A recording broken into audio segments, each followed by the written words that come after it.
Hello, good morning, everyone. The Huffington Post is live here in the White House for a unique and special event, an exclusive interview with Secretary of Education Arne Duncan and White House Director of Domestic Policy Melody Barnes about the Obama administration's higher education policies. And the best part is the questions come from college students themselves. I'm Jose Antonio Vargas. I help oversee HuffPost College, an extensive network of college newspaper sites across America.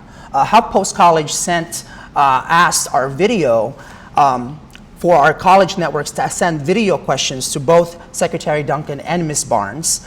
And joining me here this morning is actually the editor of the college site whose video got the most number of votes. Hi, I'm Amanda Littman, a sophomore American Studies major at Northwestern University. I'm editor-in-chief of North by Northwestern, which is part of the Huffington Post College Network. Within 36 hours, the top 13 questions got nearly 150,000 votes and almost 5,000 comments. Our first question today is the video that got me here this morning. It's from Julia Haskins, a Northwestern freshman who feels her DC high school didn't do enough to encourage minority achievement. My public high school in Washington, D.C. stressed minority achievement, but a lot of minority students weren't encouraged to apply to top-tier universities. I understand the value of affirmative action in achieving that goal, but the real affirmative action would be restoring commitment to minority education before college, showing minority students like me that we can achieve. How does the White House plan to encourage minority students in high school to pursue higher education?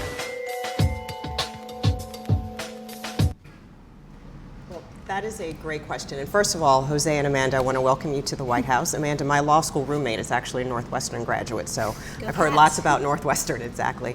I think that is a terrific question. And the way that the administration wants to encourage minority students, indeed all students, to go on to college is first of all by requiring that we engage in a race to the top. And I think that philosophy, that idea, stands behind all of our policies and means that we want every student, all teachers, all parents to engage to make sure that every student has an excellent education and is moving forward. One of the ways that we're doing that is by encouraging college and career-ready standards. We want to make sure that every student in every school is prepared to go on to college and go to a career. And specifically, and I remember, it's been a long time since I've been in high school and in college, but I remember taking advanced placement classes, and that allowed me to go from my high school and go on to college feeling much more prepared, and in fact having college credits. That's something that we're including in our elementary and secondary education blueprint, the ability for students to get dual credits, to take advanced placement classes so that they feel prepared and that they're already looking forward to college. Arne, I don't know if there's anything you want to add to that. Sounds great. The second question is from Mary Warwick, who's actually a first-year graphic design major at the Savannah College of Art and Design in Georgia, and she will graduate with $15,000 in debt. Hi, my name is Mary Warwick. I'm from Gainesville, Florida. I'm a first-year graphic design student at the Savannah College of Art and Design. And my question is, because this bill, the Student Aid and Fiscal Responsibility Act, takes effect in 2014, I would like to know how it will apply to the students who are in school today or have already graduated before the bill becomes law. There are actually huge benefits for students who are in school today or graduating, and we're so proud of what the President accomplished and the courage he showed in Congress in passing this bill. But effective today, if you graduate, your loan repayments are going to be significantly reduced from where they were in the past, down to 15% of your income. And so folks that want to go into the public sector, who want to do things to help the community, will have that opportunity. One of the things I'm most excited about, and this is the law now, this is the law today, is something called income-based repayment, IBR, which is what we talked about. But if you go into the public service, if you become a teacher, if you graduate from law school and want to go set up a legal aid clinic, if you graduate from medical school and want to go work in an impoverished community, if you enter the military, if you enter the government, want to come help work with Melody someday, after 10 years of public service, any debt you have will be erased, will be gone. And historically, there was phenomenal talent who wanted to come into the public sector, wanted to help out, and obviously I'm really biased towards teaching. We need the next generation of teachers to step up, but they simply couldn't do it. Their debt load was way too high, $60,000, $80,000, $100,000 in debt. This is a game changer, and we want that next generation of smart, talented, committed folks with a passion for the community to come and work with us, and that opportunity is going to be there in a way that never has been before. That's good. The next question comes from Michael Brophy and Allison Ehrenreich, who are both sophomores at Colby College in Maine. They're both paying full tuition, which means by the time they graduate, they will have paid more than $200,000 each in tuition. The actual price of a college education today can be over $200,000. This is a price we believe no one should have to pay. Even if a family does not require financial assistance, it is still a huge burden on their income, especially if they have more than one child who aspires to go to college. While we recognize the ways in which SAFRA will help students finance a college education, we believe that the root of the problem lies in the very expensive and ever-increasing cost of higher education in the United States. What can the government do to cap or regulate the actual price ticket of a college education in America? My name is Allison Ehrenreich, and I'm a sophomore at Colby College from New York. My name is Michael Brophy, and I'm a sophomore at Colby College from San Francisco.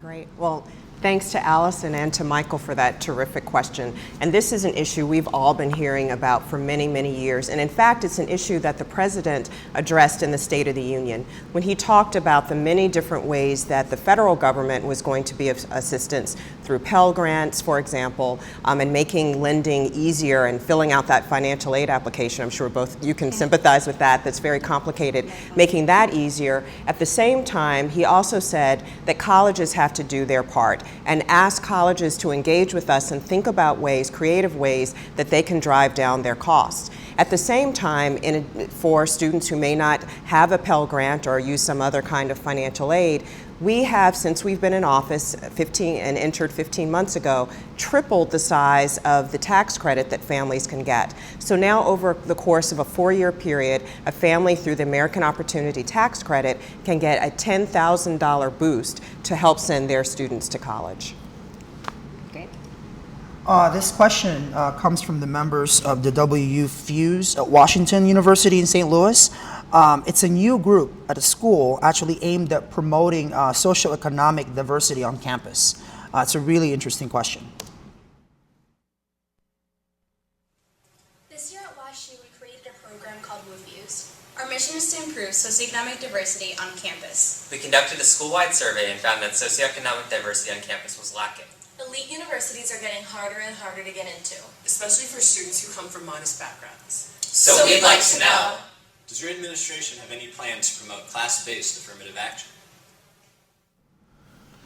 It's a great question. I think it's so important that all of us, not just in college, but ideally in high school and middle school and elementary school, have a chance to go to school with students who don't look like us, who come from different backgrounds, race, class, socioeconomic status, whatever it might be. And those informal learnings, I think, are hugely, hugely important. That are very tough to teach in a classroom setting, but you learn in the hallways, in the playgrounds, in the dormitories.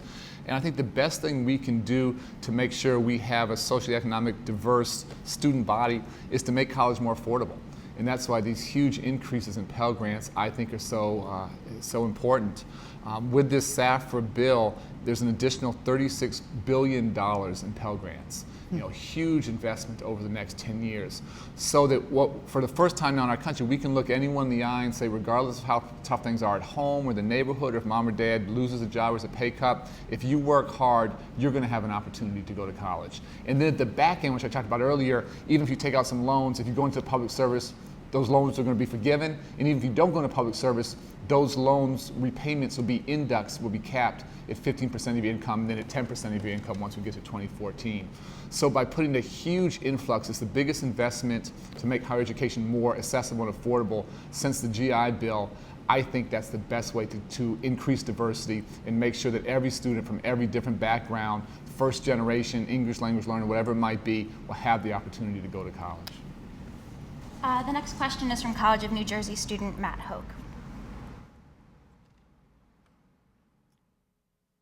The next question is from Sarah Burdick, who also goes to the College of New Jersey.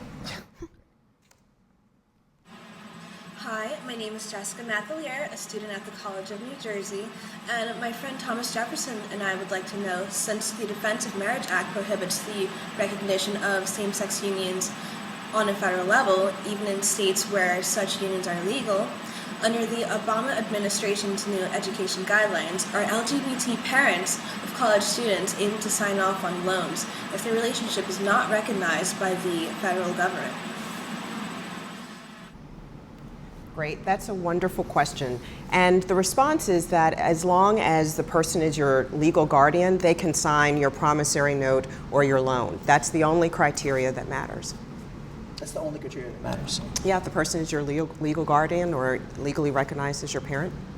Great. This question comes from Lizia Dalla, a sophomore at Northwestern. Even though she's Canadian, she's lived in the U.S. for 14 years. Hold on. We will find the question. It skipped us. Everybody. Hey. 16. My name is Matt. Here we are. My family moved from Canada to Texas when I was 6 years old, and I studied from first grade through high school there. My application for permanent residency has been pending for years, so I'm considered an international student and don't qualify for federal financial aid even though my parents pay taxes.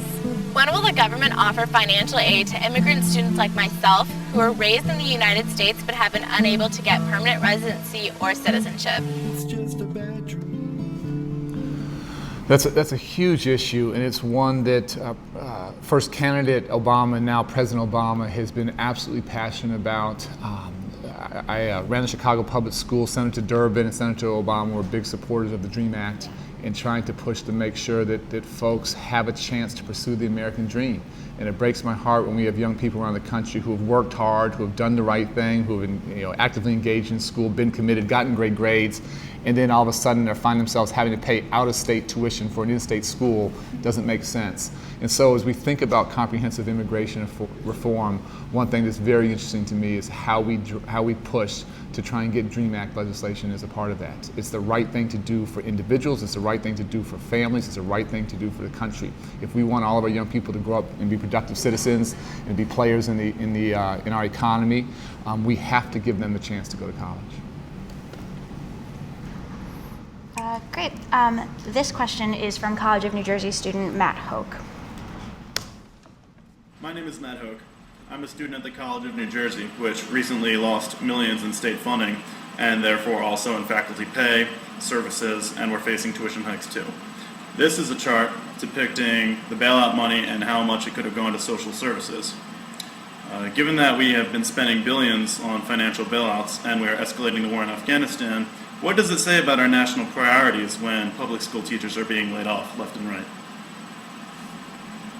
Well, the president has made it very, very clear that education is one of his top priorities. In fact, when he talks about the priorities for the country, he says that it's important if we're going to be a competitive country for us to educate our youth and make sure that everyone is college and career ready. And that's why we have so heavily invested in education. One of the first ways that we did that was actually when we passed the Recovery Act last January or February. Overall, we saved or created about 300,000 teacher jobs in education. In fact, we saved about 15,000 jobs in the state of New Jersey alone.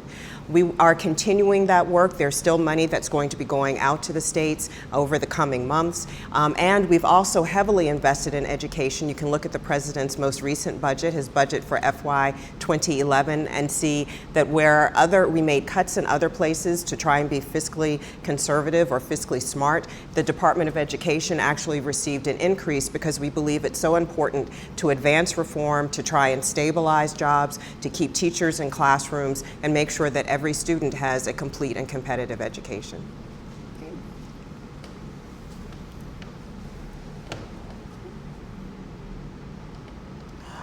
This next question that's going to come for us is actually from Matt Sikowski, who's a sophomore at Towson University, Maryland, who's paying 80% of his college education through student loans. We're having a bit of a technical issue here. One second.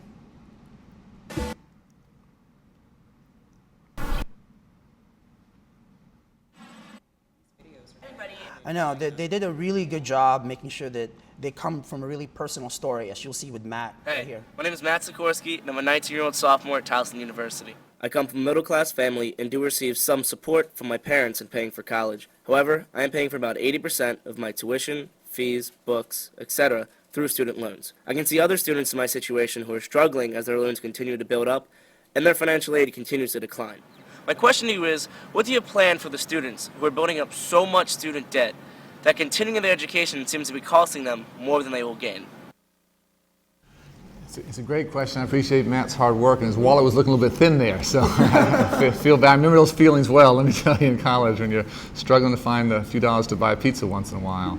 And again, when we talk about historic increases in Pell Grants, $36 billion, those are obviously not loans, those are grants, and just an unbelievable breakthrough. And all of that funding going forward was done without going back to taxpayers for a dime, simply by stopping subsidizing banks.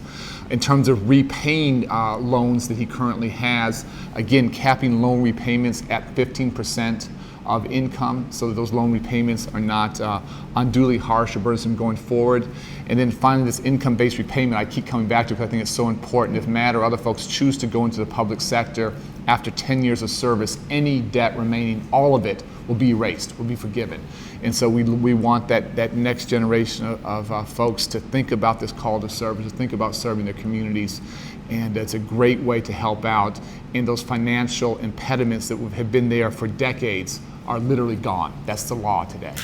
And I think one thing that's so important with Pell Grants, since we've been in office, Secretary Duncan and the President have been working together to increase the Pell Grant award by about $800. That's before this most recent law was signed into law about 2 weeks ago.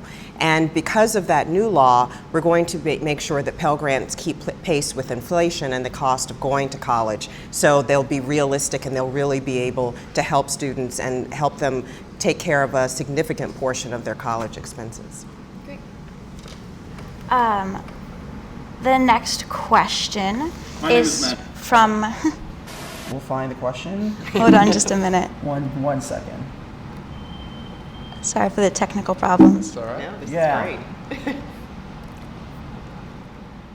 Do you mind if I ask a personal question? Go ahead. Go ahead. Earlier you answered the question about class-based affirmative action, and you talked about making college more affordable, but you didn't really talk about admissions. And I think that's one of the big problems for students is a minority student from a wealthy suburb has the same opportunities as a white student, but the same isn't true for poorer communities. So can you talk at all about admission standards and how you feel about it? Yeah, well, I think every university that I know of wants to have a more diverse student body, and folks are working really hard at it. I would actually argue that we have to do a lot, and Melody touched on this earlier, we have to do a lot more to make sure that more minority students are college and career ready. Yeah. And then in far too many places, standards have been dummied down. We've had low expectations. We've lied to students and told them they're doing okay and they're not. And so when we talk about college and career ready standards, a high bar for everybody, when we talk about setting the highest of expectations, when we talk about making sure we have the hardest working and most committed teachers and principals in those historically underserved communities, there's this huge pool of talent out there that just hasn't had those opportunities. And we talk so much about the achievement gap. I much prefer to talk about what I call the opportunity gap. And I'm convinced if we can close the achievement gap and do some things in very, very different ways than we have in the past, we can exponentially increase the number of young African American Latino students going into higher education. But we have to make sure that that pipeline isn't broken. Our dropout rate in this country is unacceptably high. Those students who do graduate from high school, far too many aren't truly college ready. They're having to take remedial classes. They're not prepared to make that next step. And so I don't blame, universities I think want a diverse student body. They're working hard to do it. I think we have to dramatically increase that talent pool. It's out there in this K-12 reform that we're pushing. If we can fundamentally break through in the ways I think we will, I think going forward you'll see many, many more students of color having a chance not just to go to college, but to be successful and graduate and do it from some of the nation's most prestigious universities. So it's not about admission standards, it's about making high school better in admission standards are a piece of it, but I think we're fighting for a tiny slice of the pie. Yeah. There are not enough highly qualified African American and Latino students to go to the Northwesterns of the world. I want to expand that pool dramatically. Those great students are out there. We have to give them better opportunities.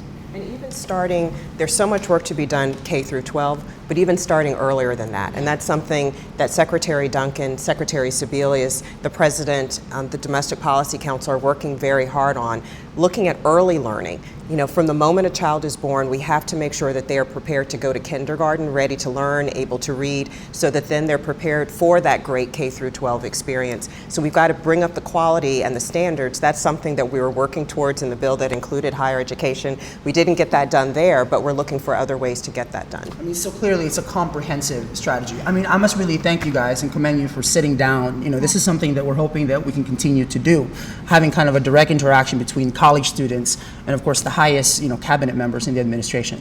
So hopefully we can do this again sometime. Thank you so much for having us. We look forward to it. This is why we come to work every day. There are great students around the country, and this is our motivation. So thanks for the opportunity. The questions, as Melly said, were just phenomenal. Great. Thanks.